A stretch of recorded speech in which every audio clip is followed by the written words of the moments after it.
CLAT examination में critical reasoning जितना ज़्यादा इंपॉर्टेंट है उतना ही ज़्यादा डिफिकल्ट भी है। अगर आप समझ गए तो आपके लिए बहुत ईजी है, और आप कोर कॉन्सेप्ट नहीं समझ पाए तो आपके लिए बहुत डिफिकल्ट है। But apart from that, core concept समझ ले रहे हैं हम, बेसिक समझ ले रहे हैं, प्रैक्टिस भी कर रहे हैं, सारी चीज़ें चल रही हैं मैम। लेकिन बच्चों का ये डाउट आता है कि मैम जब मॉक टेस्ट की बारी आती है ना, पता नहीं कैसे नेगेटिव मार्किंग लग जाता है मॉक टेस्ट में। पता नहीं कैसे हम पैसेज समझ लेते हैं बट क्वेश्चन के ऑप्शंस गलत कर देते हैं, या 4 में से 2 ऑप्शन हमेशा ट्रिकी होते हैं, या अजम्पशन के क्वेश्चन नहीं कर पा रहे हैं। अजम्पशन बहुत सारे बच्चे कर ले रहे हैं तो कुछ बच्चे इन्फरेंस नहीं कर पा रहे हैं, इन्फरेंस कर पा रहे हैं तो स्ट्रेंथनिंग वीकनिंग नहीं कर पा रहे हैं, या कुछ और जो इन चीज़ों से हट करके क्वेश्चंस आते हैं वो नहीं सॉल्व कर पा रहे हैं। तो ओवरऑल जो भी आपको क्रिटिकल रीजनिंग से रिलेटेड प्रॉब्लम्स हैं, आज वो सारी प्रॉब्लम्स पे मैं बात करने वाली हूँ, और सिर्फ बात नहीं करूँगी, उनका डिटेल में सॉल्यूशन बताऊंगी। तो ये वीडियो आप सभी के लिए लास्ट तक देखना मस्ट है। अगर देख पाओगे तो लास्ट तक देखना, अदरवाइज मत देखना, क्योंकि डिटेल में सॉल्यूशन के लिए आपको पेशेंस चाहिए और आपको थोड़ा थमना पड़ता है। तो थम करके ये वीडियो देखिएगा। चलिए शुरू करते हैं यार। सबसे पहले देखते हैं कि क्या प्रॉब्लम्स आ रही हैं, ट्रिक्स एंड स्ट्रेटेजी क्या है, क्या प्रॉब्लम हो रही है, उसका सॉल्यूशन क्या है।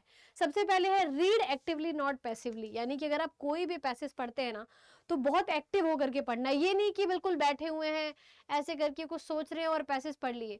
चाय दे दो, चाय पीते हुए पैसेज पढ़ रहे हैं, बिस्किट खाते हुए पैसेज पढ़, बेटा ये नहीं है। 450 वर्ड के लिए कितना कॉन्सेंट्रेशन चाहिए, एक लाइन तो है नहीं, इसके लिए भी आपको कंसंट्रेशन चाहिए। सोचो, तो आपको लगता है कि 450 वर्ड का पैसेज पढ़ने के लिए आप पैसिवली पढ़ेंगे तो हो जाएगा? बिल्कुल नहीं होगा। बंद कर दो, मैं बार बार बोलती हूँ, अब टाइम आ चुका है सीरियस होने का। So read it actively. आपको इस तरीके से पैसेज पढ़ना है बेटा कि आप किसी को जाके समझा सको। हर बार पैसेज को इस तरीके से समझने की कोशिश करना। तो रीड करना है आपको, अंडरलाइन करने हैं, मार्क्स करने हैं, और कुछ इंपॉर्टेंट चीजों पर ध्यान देना है, जैसे कि मान लो बिकॉज है, देयरफॉर है, ऑल्दो है, ओनली पे सबसे ज्यादा ध्यान दे रहे हैं, मैंने बताया हुआ है। Only, if, however, unless, never, इन सब वर्ड्स पे बहुत ज्यादा ध्यान दे रहे हैं। एंड ये क्या होगा, इसका हेल्प क्या होगा, क्योंकि आप क्विकली आइडेंटिफाई कर पाओगे स्ट्रक्चर ऑफ आर्ग्यूमेंट, कि एक्चुअली में मेरा आर्ग्यूमेंट कहना क्या चाह रहा है। जब आप इन चीजों पे ध्यान देते हैं तो आपको लिंक कर, इंटरलिंक्स समझ आते हैं, और साथ के साथ आप कोई भी कीज आप मिस नहीं कर पाते हैं। प्रीमाइस एंड अजम्पशन को आप बहुत अच्छे तरीके से इवेल्युएट कर पाते हैं जब आप इन चीजों को करेंगे तो। Second thing is that predict the answer before looking for options, यानी कि जब आप पैसेज पढ़िए तो आप खुद से आंसर को प्रेडिक्ट करिए। ठीक है, या आप क्वेश्चन पढ़ ले रहे हैं, आपने क्वेश्चन रीड कर लिया, आपने क्वेश्चन अंडरस्टैंड कर लिया, अब व्हाट वीकेंस, तो बिना ऑप्शन समझे हुए, बिना ऑप्शन देखे हुए, जैसे पैसेज आपसे, क्वेश्चन आपसे बोल रहा है कि weakened what ever the topic, वो वीकेन कर रहा है ऑथर, तो आप अपने मन से अज्यूम करो कि क्या वीकेंड कर सकता है इस पैसेज के हिसाब से, फिर ऑप्शन देखो। तो इससे ऑटोमेटिकली 2 ऑप्शन एलिमिनेट हो जाते हैं, और 2 ऑप्शन और बाकी जो बचे हैं वो आप इजीली कर पाओगे। ठीक है, कि क्या अजम्पशन रिक्वायर्ड है या नहीं है। Formulate in your own mind और note down must be true और फॉल्स, यानी कि क्या मस्ट बी ट्रू होगा, फॉल्स होगा, ये आपको अपने दिमाग में चेक करना है। And then switch to the options. अगला है कि एलिमिनेट द एक्सट्रीम और ओवर जनरल ऑप्शन, यानी कि बिल्कुल ही जो जनरल, एक्सट्रीम कौन कौन से थे मैंने आपको हर बार क्लास में बताया हुआ है कि ओनली लिखा है, नेवर लिखा है, ऑल है, नन है, ऑलवेज है। ये सबसे स्ट्रांगली आपको पता लग जाता है कि इसको तो एलिमिनेट ही करना है। डेली 3 बजे वाली क्लास में ये चीज मैं आपको करवाती हूँ। आइडेंटिफाई क्वेश्चन टाइप, तो किस टाइप का क्वेश्चन है, इन्फरेंस है तो उसके लिए अलग माइंडसेट रखना होगा, अजम्पशन है, स्ट्रेंथनिंग, वीकनिंग, प्रिंसिपल एप्लीकेशन है, फ्लॉज है, इन सारी चीजों पर आपको अलग तरीके से देखना होगा। जैसे कि हर एक क्वेश्चन अलग चीज को डिमांड करता है। क्या चीज, assumption required something must be true, ठीक है ना, क्या है, मस्ट बी ट्रू होना चाहिए, ठीक है। लेकिन कंक्लूजन में क्या है, कंक्लूजन में आपको जो चीज गिवन है वही बतानी है, आपको कुछ भी अपने साइड से अज्यूम ही नहीं करना है, कुछ भी अपनी साइड से नहीं लगाना है, ऑथर के माइंड को आपको रीड नहीं करना है। लेकिन कंक्लूजन में क्या होता है, कुछ भी आपको अपने मन से नहीं करना, और अजम्पशन में आपको ऑथर के माइंड को रीड करना है। आपको सोचना है कि यार अगर ऑथर ये सॉल्यूशन दे रहा है तो क्या सोच करके दे रहा है, यही अजम्पशन होता है। इन्फरेंस में अपने माइंड में मस्ट फॉलोज होना चाहिए, ठीक है। तो यहाँ पर आप अपना कहीं ना कहीं जब आप क्लैरिटी रखेंगे तो आप टाइम नहीं वेस्ट कर पाएंगे। बहुत सारे बच्चे इसी चीज में टाइम वेस्ट करते हैं। अगला पॉइंट है कि टाइम मैनेजमेंट। टाइम मैनेजमेंट सबसे बड़ी दिक्कत है। बच्चों को लगता है कि 1 से लेकर के 80 क्वेश्चन सारे कर डालने हैं मुझे, सबसे बड़ी दिक्कत तो ये है। टाइम मैनेज ही नहीं हो पा रहा है मैम, 120 क्वेश्चन तक तो हम पहुंच ही नहीं पा रहे हैं। सबसे बड़ी प्रॉब्लम हमारी यही है कि हम यहाँ तक नहीं पहुंच पा रहे हैं, क्योंकि हम स्किप नहीं कर पा रहे हैं। बार बार मैं आपसे बोलती हूँ कि कोई भी ऐसा क्वेश्चन है जो कॉम्प्लिकेटेड है, जो लॉन्ग है, जो बहुत ज्यादा टाइम टेकिंग है, उसको मार्क करो बेटा। आपको एक क्वेश्चन के एक ही नंबर मिलेंगे।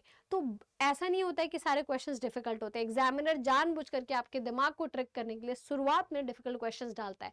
तो आपको जरूरी नहीं है कि पहली बात तो पहले क्वेश्चन से स्टार्ट करो, एंड से स्टार्ट करो। 20 से मान लो 1 से लेकर के 25 क्वेश्चन अगर आपका सीआर का है, क्रिटिकल रीजनिंग का है, तो जरूरी नहीं है कि आपको पहला ही पैसेज करना है। आप बीच वाले पैसेज कर सकते हो, आप एंड वाले पैसेज से स्टार्ट कर सकते हो, और साथ के साथ वो पैसेज पढ़ के अगर नहीं समझ आ रहा है, ईजी नहीं लग रही है लैंग्वेज, उसको छोड़ दो। कोई दिक्कत नहीं है छोड़ने में बेटा। आपको लगता है कि 2 मिनट तो वेस्ट हो गया यार, कैसे छोड़ दे, वो वेस्टेज नहीं है बेटा, वो टाइम आप बचा लिए अपना। क्योंकि 5 मिनट पढ़ के भी आप गलत ही आंसर लगाते अगर आपको 2 मिनट में नहीं समझ आ पाया तो ये चीज करनी है। क्योंकि जब आप ये करेंगे और धीरे धीरे करेंगे, हर एक मॉक टेस्ट में करेंगे, हर एक प्रैक्टिस टाइम पर करेंगे, तो धीरे धीरे आपको कॉन्फिडेंस बिल्ड होगा।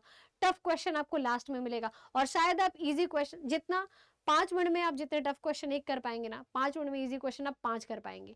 तो इसीलिए आपको स्किप करना है और स्मार्ट स्ट्रेटेजी लगानी है। किसी भी क्वेश्चन को दिल से नहीं लगाना है आपको। कोई आपके मम्मी पापा ने क्वेश्चन नहीं बनाया है कि इमोशनल हो जाओ, वो एग्जामिनर ने बनाया है, वो आपके साथ क्रूअल है पूरी तरीके से, तो आपको भी उसके साथ स्मार्ट होना पड़ेगा। ठीक है, because exam is timed and the stress cause many errors. तो ये चीज का ध्यान देना है, टाइम जितना बचाओगे उतना कम आपको स्ट्रेस होगा।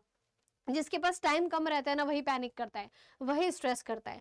आपके लिए एक्यूरेसी और स्पीड दोनों मैटर करती है, बैलेंस अप्रोच रखना है। ठीक है, दोनों में से कोई एक भी डगमगाया तो काम खराब हो जाएगा। फ्रीक्वेंट प्रैक्टिस मॉक टेस्ट, यानी कि अब करना क्या है आपको, daily regular practice of CR passages बताया है मैंने, 5 सेट करो डेली का। ठीक है, फुल मॉक टेस्ट लगाना है आपको, सारे के सारे स्ट्रेटजीज में मैंने बताया हुआ है। कब, जब आपका एग्जाम का टाइम है, यानी कि 2 बजे से लेकर के 4 बजे तक के बीच में कभी भी बैठो, बट यही टाइम आपका होना चाहिए मॉक का। ठीक है, एंड बाकी आपको एरर लॉग बना करके रखना है हर क्लास में। हर बार बता रही हूँ मैं, रिव्यू करिए अपना करेक्ट एंड रॉन्ग ऑप्शन दोनों को। Build familiar with the patterns, इससे क्या होगा, पैटर्न से फैमिलियरिटी होगी आपकी, ट्रैप टाइप के क्वेश्चंस आप समझ पाएंगे, और एरर्स रेड्यूस होंगे आपका, और अंडर प्रेशर होकर के आप काम करना सीखेंगे। ठीक है, focus on reading and comprehension speed, यानी कि जो आप रीड कर रहे हैं उस पर ध्यान देना है। अब ये नहीं कि एक ही लाइन को 4 4 बार पढ़े जा रहे हैं, ऐसा नहीं करना है। एक लाइन को पढ़ना है, स्किम कर रहे हैं, स्किम करिए पहले आप ऐसे स्कोर क्वेश्चंस पढ़िए। तो यहाँ पर आपको क्या क्या ध्यान देना है भाई, कि policy, debate, argument, reading speed को जितना ज्यादा रीड करेंगे उतनी ज्यादा इंप्रूव होगी। कोई हार्ड एंड फास्ट रूल नहीं है। बच्चों को लगता है कि कुछ तो बता दिया जाए, हार्ड एंड फास्ट बता दिया जाए, इसी चक्कर में वो रीडिंग नहीं कर रहे हैं, उनको लग रहा है कुछ तो होगा, ब्रह्मा जी अपना कोई तो ब्रह्मास्त्र निकालेंगे। नहीं हो पाएगा बेटा, आपको रीडिंग करनी पड़ेगी। So you, if you are lagging in a reading, you will lose your time, you will lose every single thing, you will lose your concentration, your confidence. So reading is the only key. So fast reading and comprehension would be only helpful for you.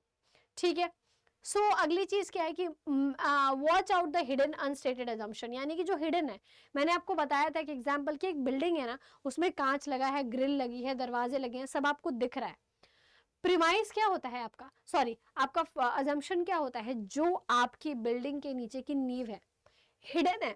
तो assumption का मतलब ही होता है hidden. अब आपको वो hidden चीज ढूंढनी पड़ेगी, आपको शेरलॉक होम्स बनना पड़ेगा।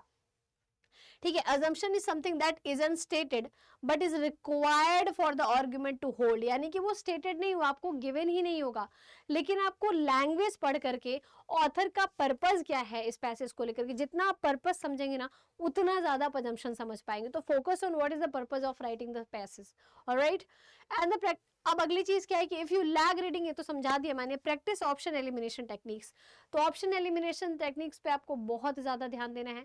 अगर आप स्टार्टिंग में ही कम से कम 2 ऑप्शन नहीं एलिमिनेट कर पा रहे हैं, इररिलेवेंट ऑप्शंस नहीं एलिमिनेट कर पा रहे हैं, कॉन्ट्राडिक्टरी ऑप्शंस, जैसे कि मान लो मैंने स्ट्रेंथनिंग वाला बोला कि what is strengthening point of the passage, तो अब वहां पर आपको वीकनिंग दिखेगा ना यार, कि ऑथर तो एप्पल की तारीफ कर रहा है और बाकी 3 में एक में गुआवा की बात करी गई, एक में एप्पल की बुराई करी गई, एक में बनाना की बात करी गई, एक में चिप्स की बात करी गई है, तो 4 ऑप्शन एलिमिनेट हो गए ना आपके। ये आपको ध्यान देना पड़ेगा, यही चीज वीकनिंग में भी होता है। ठीक है, तो कॉन्ट्राडिक्टरी चीजें हो गई, इररिलेवेंट हो गई, वो आप एलिमिनेट करोगे, ओनली 1 और 2 वैलिड ऑप्शंस होंगे, और ये धीरे धीरे आएगा आपको, तो ये चीज करनी पड़ेगी बेटा। ठीक है, तो ये मेरे साइड से था, इसको अच्छे तरीके से देखिएगा, 1 से 2 बार इस सेशन को देखिए और उसके बाद अपनी चीज़ों को इम्प्लीमेंट करिए, ठीक है बेटा? एंड बाकी आपको कोई भी कोर्स लेना है, विक्ट्री बैच लेना है, तो आप जा कर के एनरोल कर सकते हो। और लॉ महापैक पे बेटा अभी सिर्फ जो है कि 10,000 में लॉ महापैक मिल रहा है, और अगर आप उससे भी ज़्यादा डिस्काउंट चाहते हैं, लेकिन ये आज रात तक है, सिर्फ कब तक है? आज रात तक है, तो जा करके ले सकते हैं। और मेरे से गाइडेंस के लिए आपको यूज़ करना है SM लाइफ कोड। जब आप परचेस करते हैं तो आपको एक कोड डालने को आता है, उस कोड की जगह पर आपको ये डालना है, ठीक है बेटा? चलो, एंड दिए हुए नंबर पे ज़रूर कॉल कर लेंगे। Thank you very much.